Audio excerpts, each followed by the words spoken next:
Welcome to Sober Sunrise, a podcast bringing you AA speaker meetings with stories of experience, strength, and hope from around the world. We bring you several new speakers weekly, so be sure to subscribe. We hope to always remain an ad-free podcast, so if you'd like to help us remain self-supporting, please visit our website at sober-sunrise.com. Whether you join us in the morning or at night, there's nothing better than a sober sunrise. We hope that you enjoy today's speaker. Before I get started, I got two things I want to talk about, but I want to get them on the tape there. One of them is at 2:15, after the group picture, we're going to play in here. It's optional, you don't have to attend. But if you've never seen Chuck Chamberlain given a talk, we have a DVD of him, very poor quality, and he's giving a talk to college students, so it's not an AA talk, but he's talking about spirituality, and you'll recognize Chuck. And so it's a chance to experience his presence for those of you that came in after he passed away or never got a chance to go out to California. And we'll play it right here. I think it's about 45 minutes. But just to get 20 minutes of seeing him will put a person connected with a new pair of glasses, so that'll be available. Then the other thing is I wanted to talk about this book that's back in the back. This one would be very attractive to any AA history buffs, of which I'm one. And if you study AA history, including the trivia, there's a name that if you're at AA conferences and you know how they have the trivia quizzes, and they'll say, what did James Newton contribute to AA? And that's the name is James Newton. And most people haven't got a clue because he wasn't an AA member. And it turns out that he was Thomas Edison's right-hand man down in Fort Myer and a real estate developer in the 20s and into the early 30s. Even in the Depression, he was making money. And Harvey Firestone was, Ford and Firestone and Edison were all very close. And Firestone came down to visit Edison, and while they were talking, he said, I need a right-hand man out in Akron, somebody that can really help run my company. And Edison said, here's your man, right here. So they talked, and he thought he was really cool, so he took him out. Now, Newton had been a member of the Oxford group for a few years and was totally carried away with the power, the spiritual power of the Oxford meetings. And when he got to Akron, it didn't take him long to realize that one of Harvey Firestone's son was a raging alcoholic. So he took it upon himself to take him to an Oxford weekend in connection with a business trip. And the son was so taken with the whole weekend that he had a spiritual experience and never drank again. Well, when he came back and was sober, his father is going, well, what happened? And he explained that he went out and went to an Oxford thing, and he said, well, what's the Oxford movement? So he told him, and he said, so we have to have that in Akron. And he personally called up Frank Buckman, and Buckman brought all his heavy hitters to Akron, where the newspapers covered this thing like it was a presidential visit. And because of the wide publicity, Dr. Bob, Ann Smith, Henrietta Seiberling, and a whole bunch of others found their way to the Oxford group, laying the foundation for Bill Wilson to come out and make the connection. And about 10 months ago, somebody mentioned to me, hey, did you ever read the book by James Newton? And that's what Uncommon Friends is. This is James Newton's account of his incredibly close relationship with Edison, Firestone, Henry Ford, Charles Lindbergh, and a Nobel Peace Prize doctor from France named Carrel. He's one of these guys that when he meets somebody like that, they immediately make him their best friend. And so he is like on the inside of these people, sharing his recollections of what these people were really like. And there's a whole bunch about AA in there from his point of view. And if you like history, this is a lot of fun. And it really gives you some insights. I kind of changed my mind about Lindbergh. I decided I like him after all. I had kind of prejudged him when he didn't go along with Roosevelt on the war. So anyway, that's it, and we'll move into one of the more fascinating topics that we have this weekend. And you see on your schedule, what does it say exactly? Practicing the presence of the now. Now, in AA, we recognize how important it is to not be consumed by the past and the future. And so we talk a lot about a day at a time. That's a very common thing. You got a sales meeting next week? Well, don't think about it today. Just live today. And you give that advice to everyone. And we talk to each other about it. But that still allows room to spend the morning worrying about the afternoon and the afternoon regretting the morning.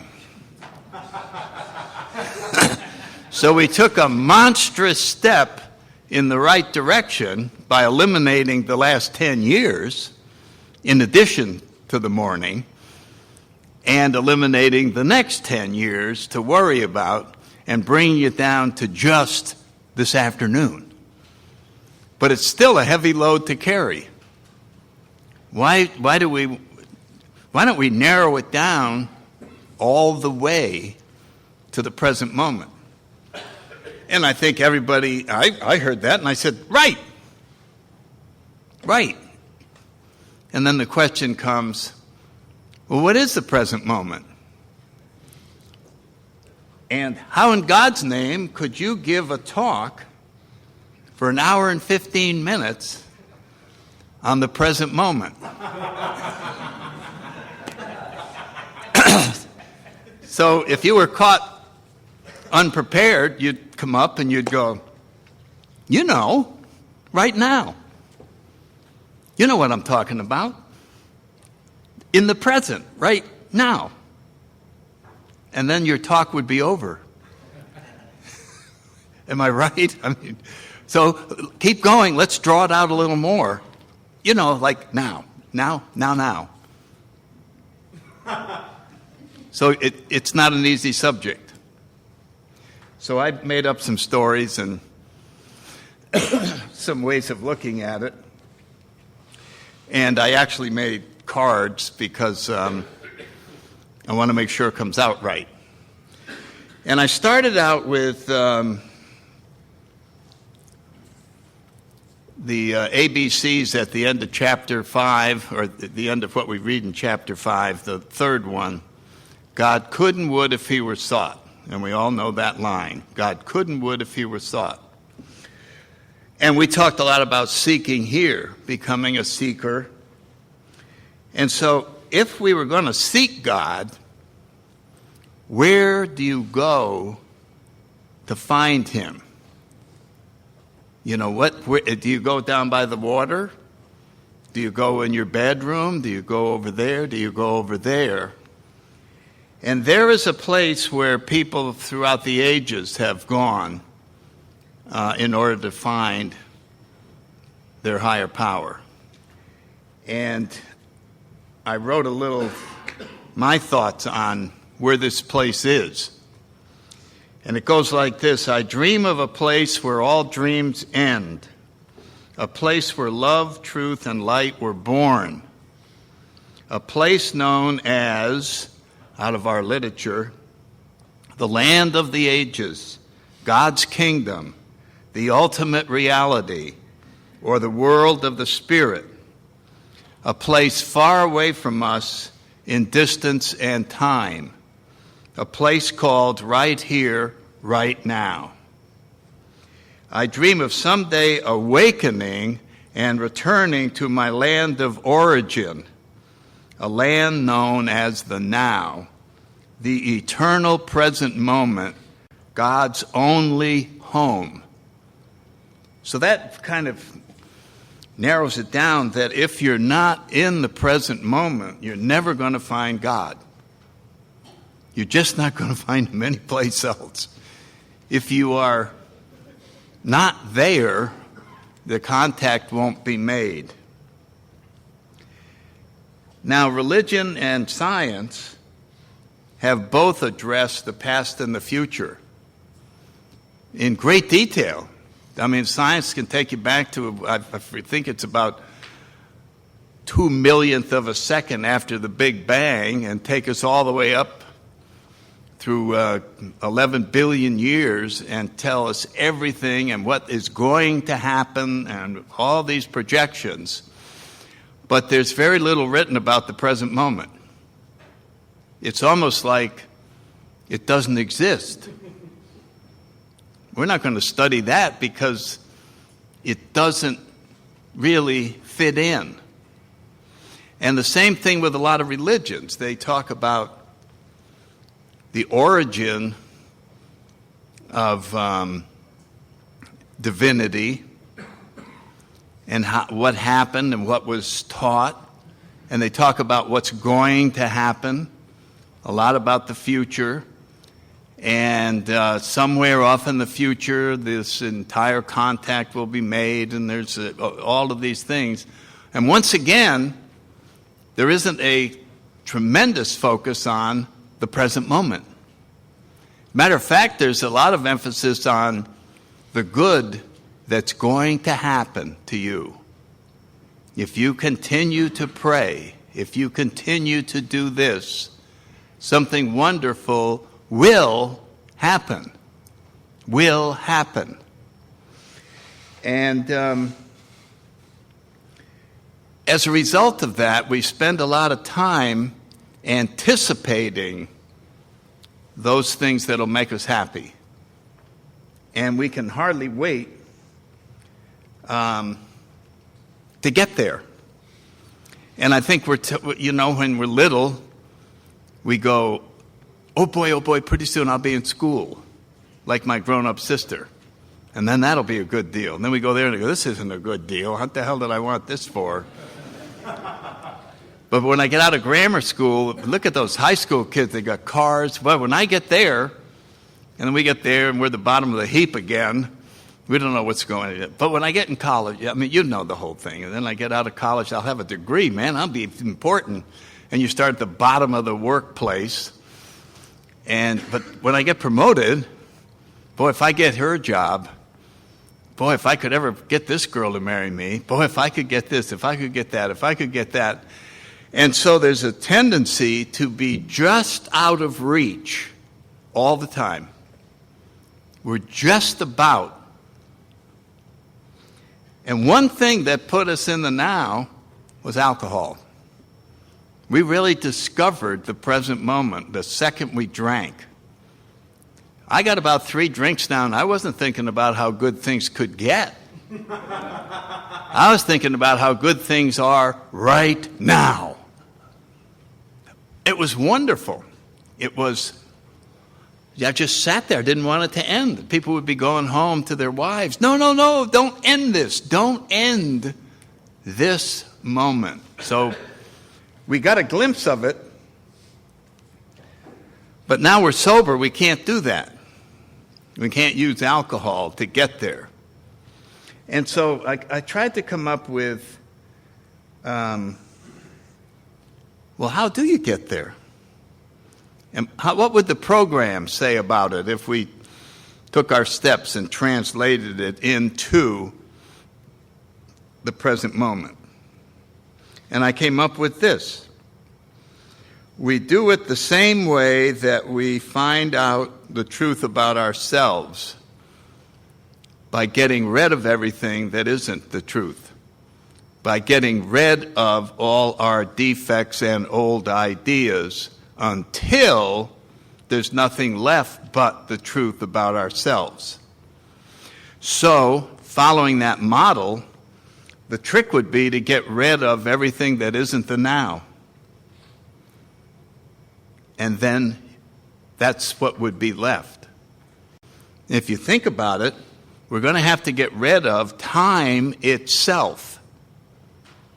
Anything that's connected with time has to go. And we go, whoops, I don't think that's possible. But we invented time. We invented it as a means of meeting each other for lunch and having everyone show up at the business meeting at the same time and all agreeing to get to the airplane, which is going to take off at 3 o'clock. So it serves a nice function in order to accomplish certain commercial and everyday things, but it has no meaning in our spiritual life. And so, if you can imagine, we're all now perfectly spiritual beings. I know that's a big stretch for some of the people in this room whose names I will not disclose to bring that up. But it is possible. And so if we were there in that precious moment, we'd notice that people are still wearing watches. Only they were cooler looking, they were a lot thinner, but they were fashion statements just like watches are today. And we might go up to Jack over there. So that's a nice watch you got, Jack. What time is it? It's right now. Thanks. And we let what seems like an eternity go by and go back to Jack. Well, Jack, what time is it now? Right now. This watch is never wrong. It has no moving parts. It just has a beautiful band. And it reminds us that it's always right now. So there's just a visual of it's right now. There's nothing else. Everything that happens right now. There's no, it's going to happen. That's out of the picture. So the only thing that I now am limited to experiencing is right now. I'm just here.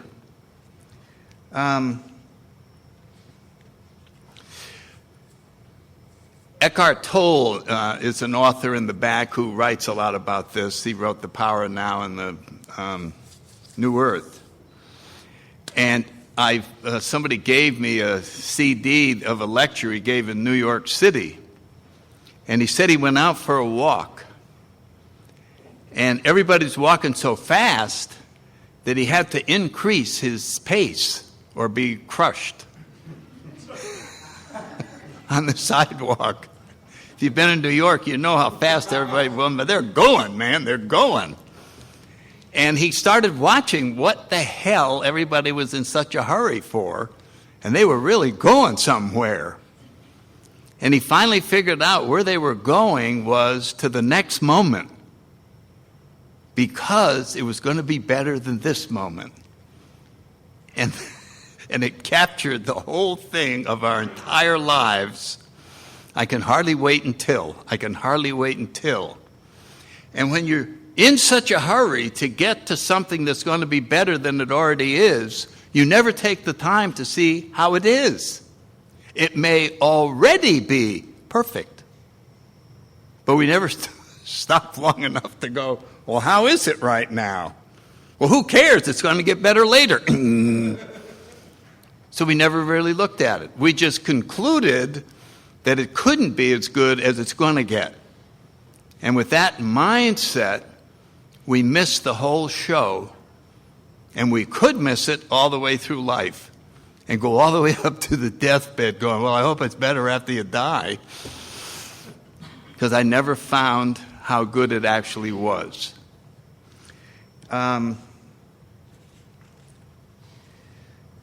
So the story that comes up next is the past, the present, and the future were having a conversation, and they decided that there was a lot of tension between them at all times. They were just pulling and tugging in many different directions. So they decided, why don't we hold a meeting and we'll see if we could compromise and find some way of reducing all the tension. And the future said, you know, we're in a historic building. They were in Philadelphia. And so right upstairs is a very famous room. I think that would be the place to hold the meeting.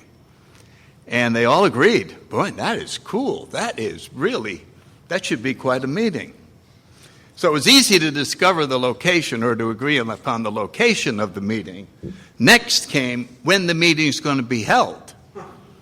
This was a horse of a different color, because right off the bat, the past said, we got to hold the meeting 2 years ago. It's familiar. We'll all be comfortable. We've already been through it. I think we should definitely, out of desire to get something really done, go to some place that's very comfortable. And the future disagreed immediately. I hate that. It's boring. I didn't like the past at all. I don't like you. I think we should make this a very exciting meeting and hold it 2 years from now. That's when it should be held. We don't have a clue what that'll be. It'll be really cool, and we'll go there. That's what I think we should do. And the Now said, you guys make a pretty good case. And I'm really torn. I think you both have very good ideas, but I would point out one thing. That if we do go back 2 years and we settle in for the meeting, it'll be now when we get there. In the past, yeah, I guess so. He said, now if we wait and go in there 2 years from now, it'll be now when we go in there. And the future went, yeah. He said, I think we ought to hold it right now. And they couldn't think of an argument. So they grumpily went up into the room and took their seats at the table to hold the meeting. And observers say that as they sat down, there ended up with just one at the table, the now. And a great peace came over the room. It seemed to light up a little bit. And the people watching felt really happy because they saw something of great magnitude happen. And that's the type of meeting we ought to hold with ourselves. End the debate, end the worry, cut the ties, and get there. Chuck talked about that conscious contact can only happen in the now. And our whole weekend has been designed to talk about conscious contact. The saying on the board behind me, simply allow everything to be as it is an automatic ticket to the now. It just places you there. And as long as you stay there, you could have everything that needs to be revealed, which is much more important than anything we could accomplish by preparing for some future goal.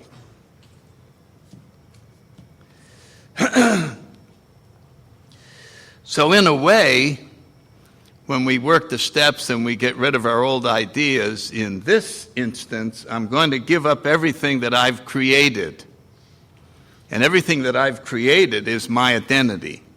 I'm actually going to give up the I, which is my own creation, which ties into the question yesterday, who am I? And the answer was, I am. So I've got to eliminate anything that connects me to time. Do you follow what I'm saying? I have to eliminate anything about me that connects me to time. We're entirely ready to have God remove all my defects of character. If that were accomplished, we would be in the now. There'd be nothing left of my will, and I would simply be a servant of God, and from moment to moment would simply carry out what guidance I feel I have received, and that would be the extent of my entire plan, which sounds vaguely familiar about Chuck Chamberlain saying, for the last 22 years, my entire plan for life is to get up every day and see where God guides me. Which is, we go, well, that's good for Chuck, but I got a real life to lead. Like he didn't run a business and didn't have his marriage and all these other things. It sounds too remarkable. Then on page 57 in the big book, when we drew near to him, he disclosed himself to us. Well, again, where is near? How do you draw near? Go to Jerusalem? No, we have to go in. We have to eliminate time and go into the present moment, and then he will reveal himself to us. And again, more will be revealed. Be still and know that I am there. There's hints all over the place about where God can be found. And they all lead to the now. It's like all roads lead to now. And all roads lead to God. And all roads lead to the real me, or my true nature.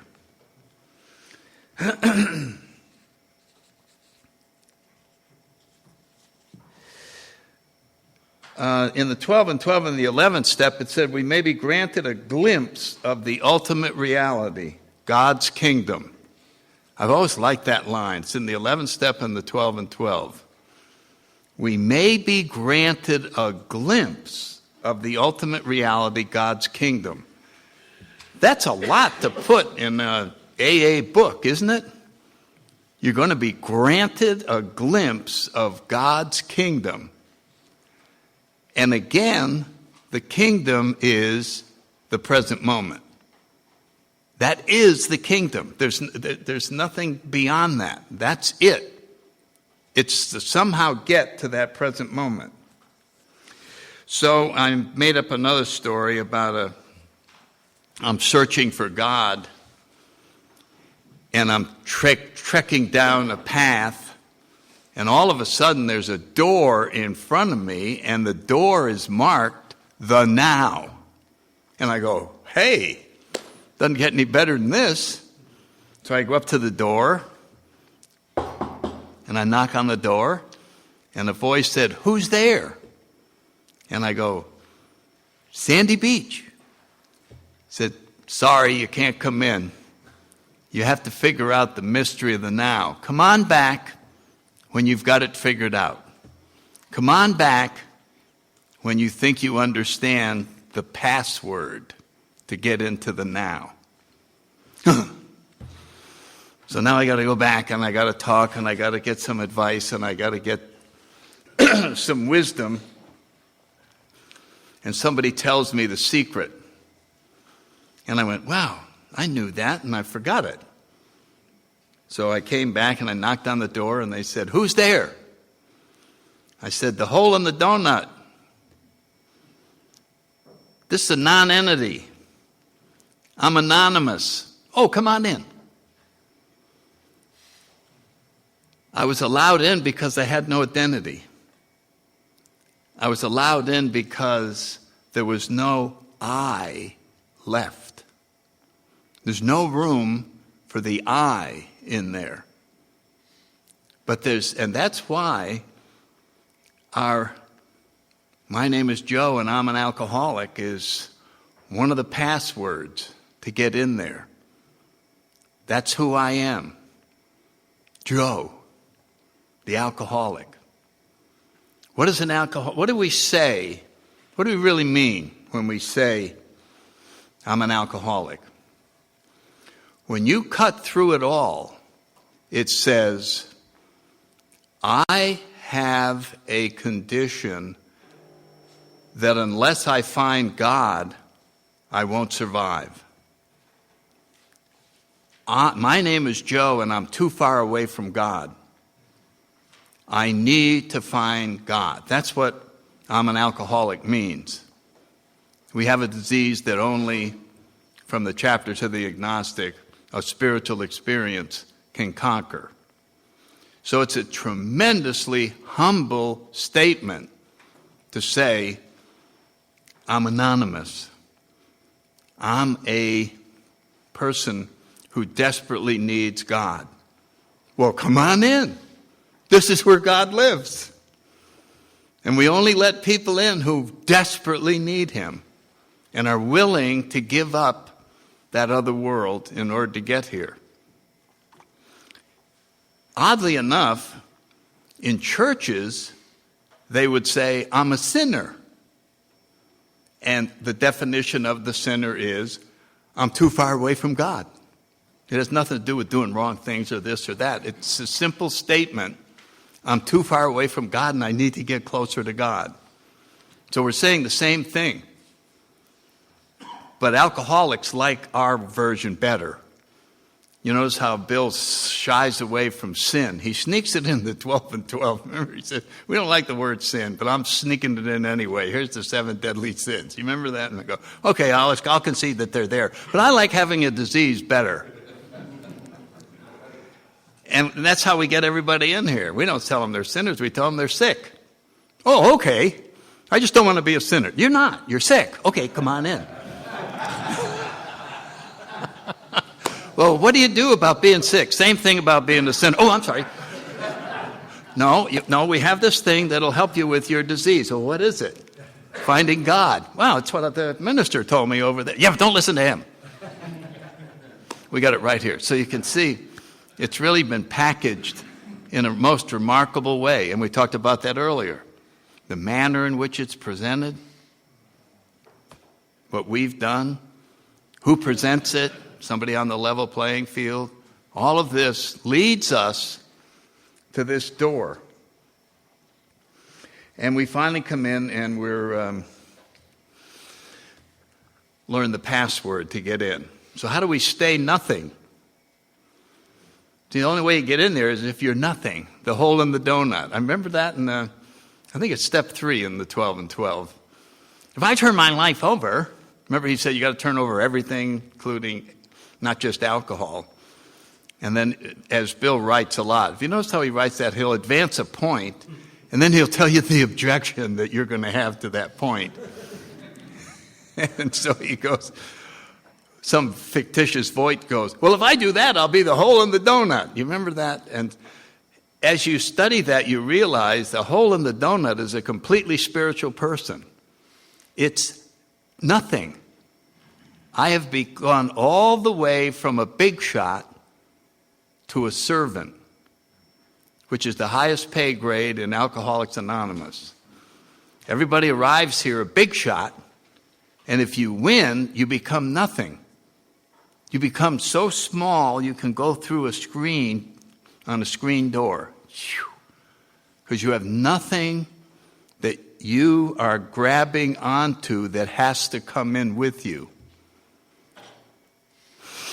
Now, that's a lot to get rid of. There's a lot of things that we take with us. George Carlin had a funny routine about our stuff. I don't know if you remember that. You know, you're going on vacation. First, your house is designed to hold all your stuff. And sometimes you need to build an addition on the garage because you got some more stuff. Your boat, and then you have a smaller boat. And RV and a motorcycle that you tow behind the RV and a fishing thing that you tow behind the... You got a lot of stuff. And when you go on vacation, you can't take all the stuff from your house. So you got to pick out what stuff you think you're going to need when you go on the vacation, and you go through the whole routine. And then sometimes you're in the hotel, you're on vacation, and somebody wants you to go up there for one night. So you're going to take a little bit of the stuff that you took on the vacation from the stuff from your house. And it's all your stuff. Well, you can't come in, knock, knock, no stuff allowed. Can't bring it in. So you can really see, now we see the now. You really got to be a nothing to get in there. How about that? I'd like to vouch for my friend Dennis. He's a nothing. That would be a spiritual endorsement. Trust him. He's a nothing. Do you ever think you'd want to be a nothing someday? Have somebody say, what a man, he's a nothing. Doesn't sound attractive, does it? Doesn't sound like that should be the answer. I'm a nothing. Of course, a nothing means I'm a perfect instrument for God. Now, I'm a pen and he's the writer. That's a nothing. But without the pen, none of Shakespeare's words would be written.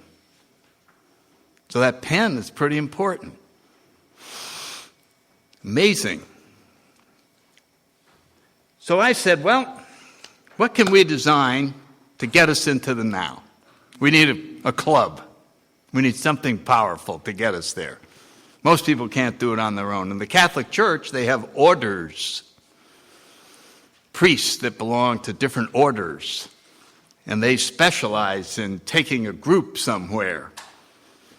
And the Jesuits focus on knowledge. These guys are smart, and they can debate, and they've really focused their minds. We're not going to qualify for that, so we're not going to organize anything like that. But the Franciscans, on the other hand, and we're all familiar with St. Francis, we have his prayer out on the Stations of the Cross where you can read one line at a time. So I thought that that's who we ought to model ourselves after. The Franciscans.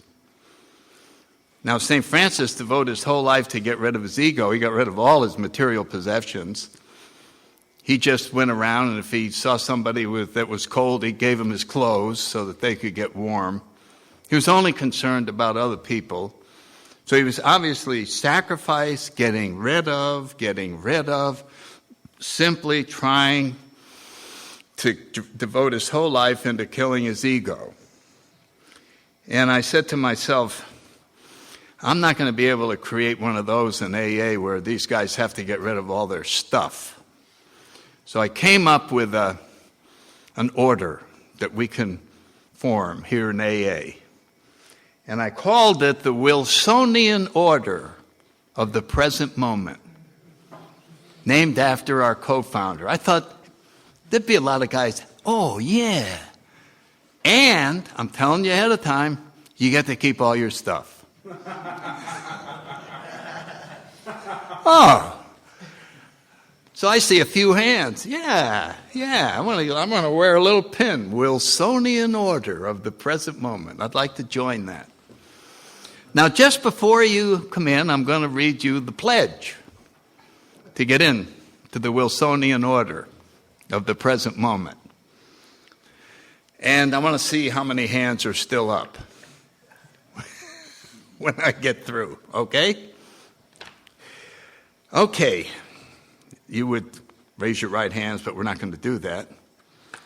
Do you solemnly swear to abandon and renounce your own personality, all of your goals, all of the causes you are involved in, all of your opinions, all of your fears, all of your memories of the past, all beliefs,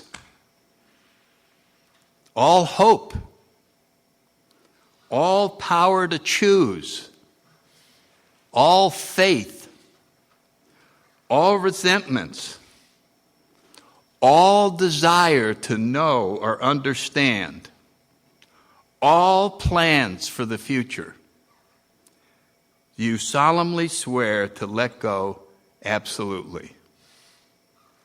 And I can hear the voices. What an order! I can't go through joining it. Do not be discouraged. None of us are saints. We're willing to grow. So, there it is. The ticket to the now. And I could see as we go through the list, okay, I'll get rid of the resentments. But I'm not getting rid of my causes. Oh, no. No. I got to save the world. How about your plans for the future? I'm not getting rid of all my plans for the future. I got a plan for my retirement. I got a plan for this. My kids are going to go to college. Go ahead. But you're not allowed in. So we're going to have to reconsider. You remember that? I forget where that is in our literature. He says you're going to have to reconsider or die. It was over the fact of whether you're an alcoholic or not, or whether you're going to choose God or not. Reconsider or die. What's this God stuff? Here it is. What's the last line in the prayer of St. Francis? It's by dying that we awaken to life eternal. What dies? Not the body. We're not talking about that, where we bury you in the ground. We're talking about the I, your personality, your view on everything.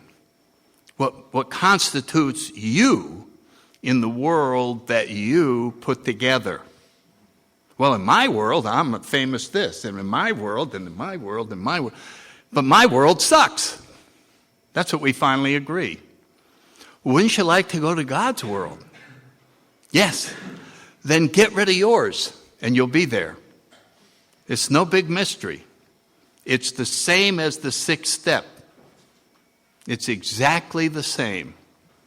Would I be willing to get rid of every piece of identity that is connected with me in order that God can shape me into what I could be?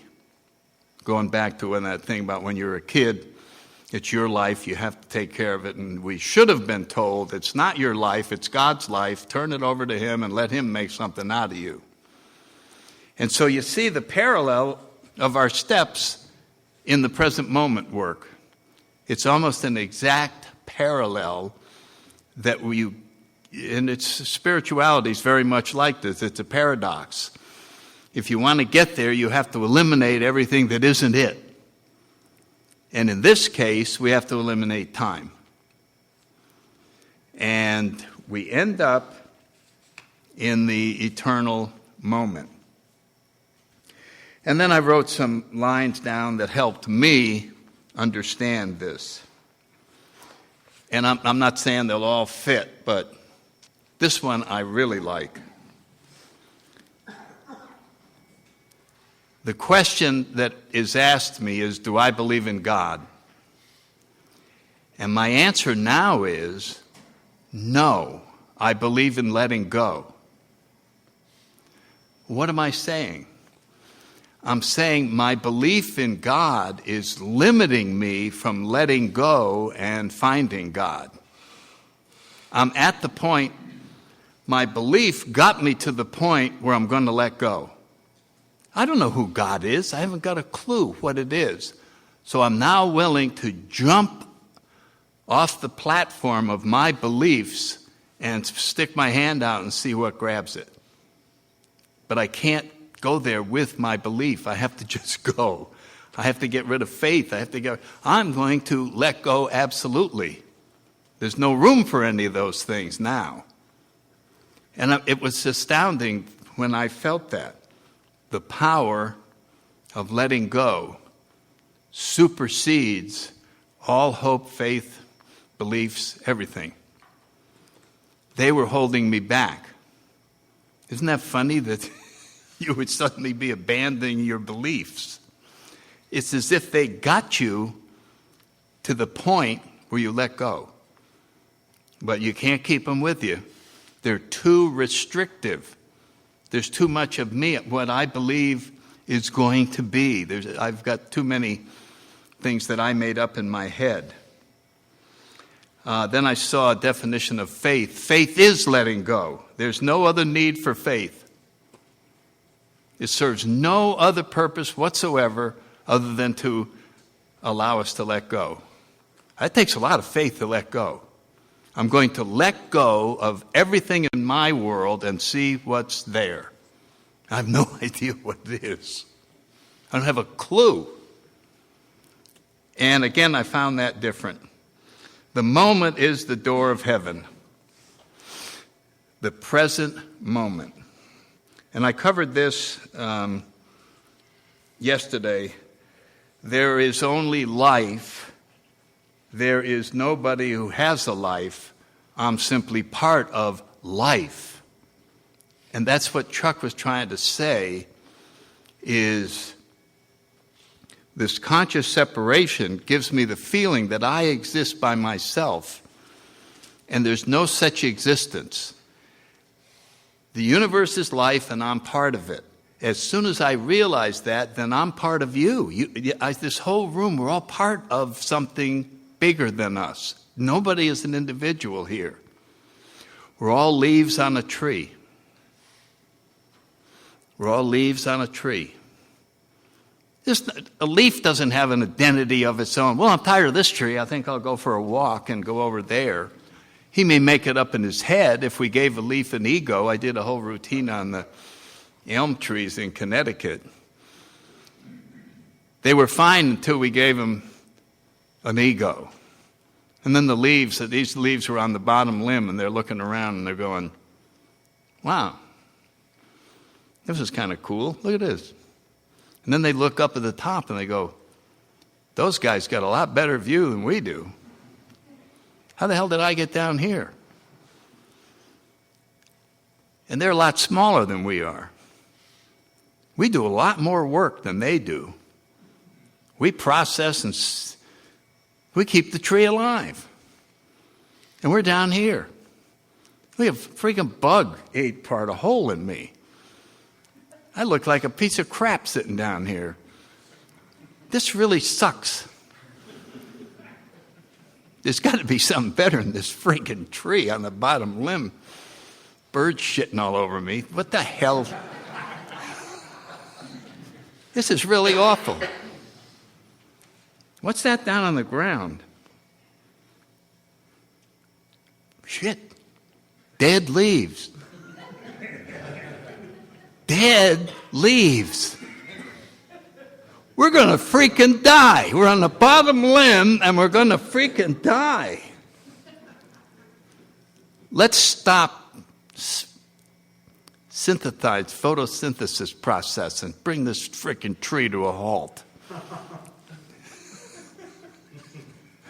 Why should we be? What do we care what happens to the tree? I got to take care of myself, for God's sakes. I can't be loafing around feeding this tree. And you can just see the loss of awareness that they are the tree. There's no such thing as a leaf. There's a tree with all its parts, but no part has a separate identity. And we think we're separate. We've created that, which was normal because it looks like we're a little kid and we're at the center of everything. So we know what that is, but that's what we're trying to destroy through the steps, to destroy that. There's a parallel story where the hands and the feet are having a discussion. And they said, you know something? We do all the work. We're out in the field, you're pushing, digging, legs are lifting. We do all the work in order to get the food to feed the stomach. The stomach does nothing. It just sits there. We do all the work. Let's stop feeding them. Screw them. Can you imagine doing that? What would happen? Freaking arms and feet would starve to death until they realized they were all part of the same body. There's no such thing as a separate part. Everything functions as a unit. And so this is what we're trying to do, is to understand I'm part of God. That's my identity. Some authors would say that what's going on right now is God is Sandy Beaching. I'm his creation, and you're watching his creation talking. That's how intimate and closely connected God is in all of us. And the search for God is almost like a practical joke. The classic story is the two little fish out in the ocean, real young little fish, and a big fish goes by and says to them, "How's the water, boys?" and swims off, and one turns to the other and says, "What's water? What is it?" And other fish are playing, "Oh, water, you got to go all the way to Hawaii, and then you'll find some over there." Okay. Where is the water? Where is God? This is God here, right now. This whole room is. The question is to be able to see it. The only place to see it is in the present moment. The only way to get there is to destroy everything that we've built that connects us to time. And so that's where we're going in this.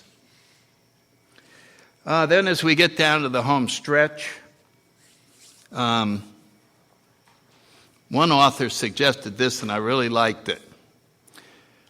And I found that when I use this as a target meditation, it really works. The whole point of meditation is to have a sudden change in consciousness. That's the point of it.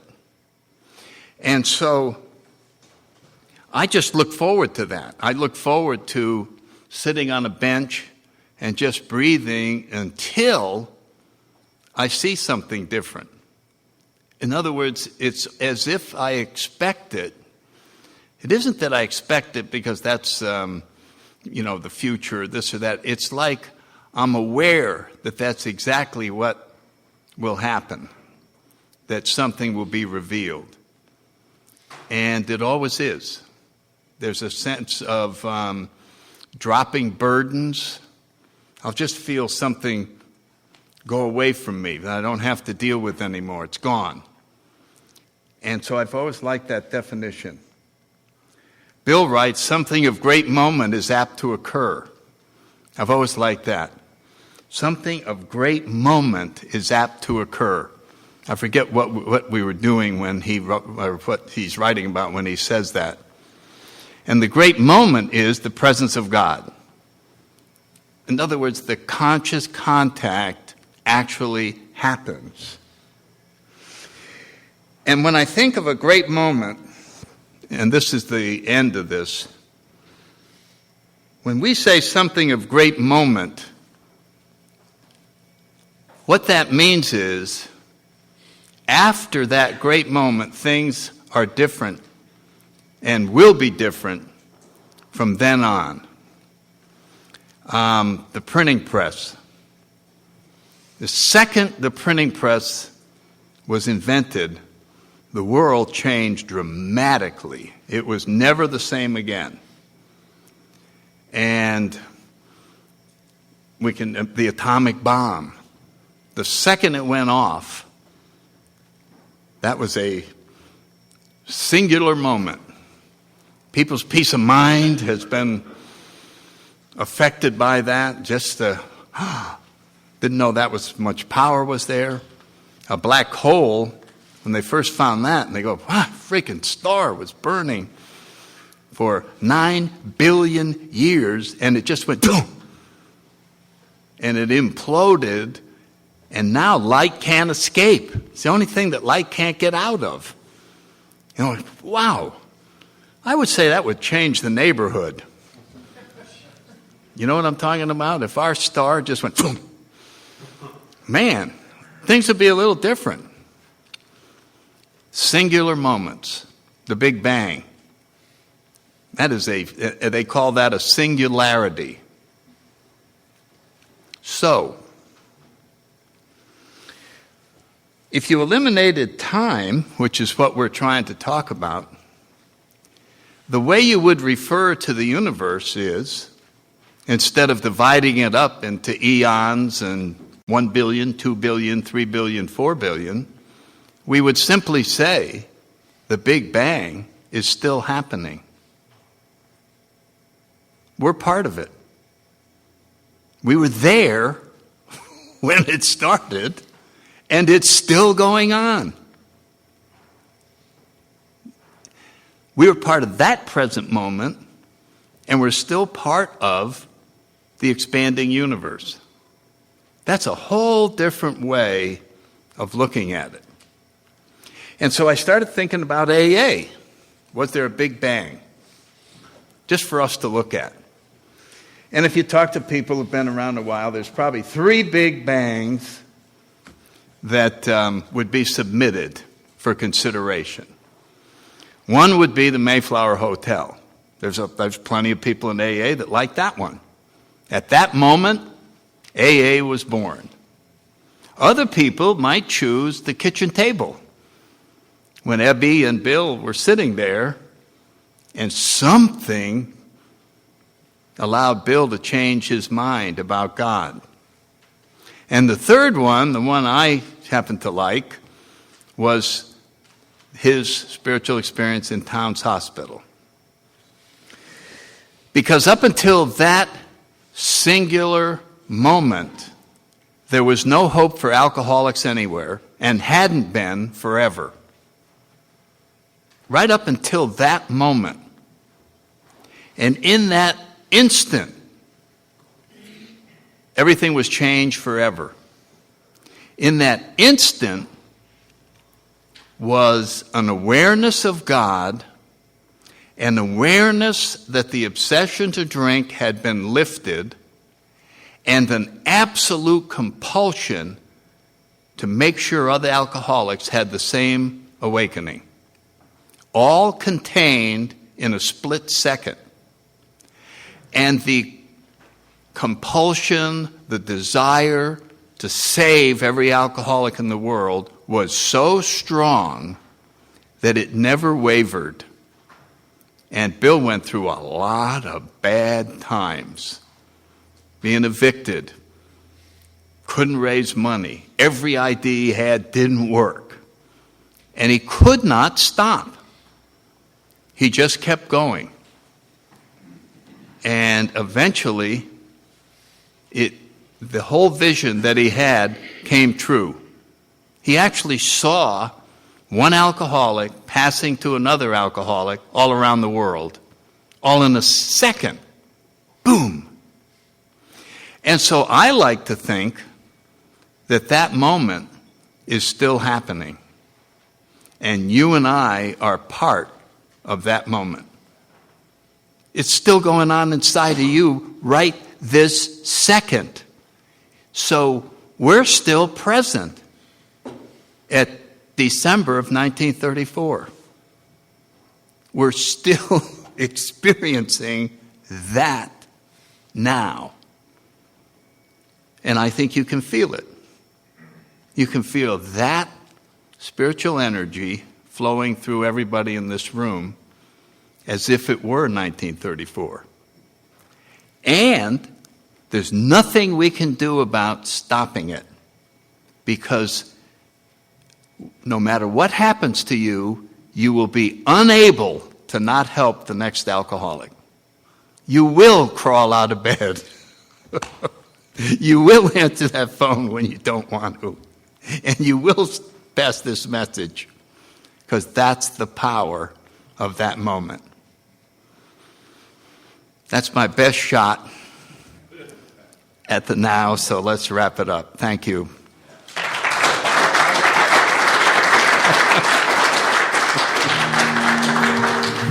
Thank you for listening to Sober Sunrise. If you enjoyed today's episode, please give it a thumbs up as it will help share the message. Until next time, have a great day.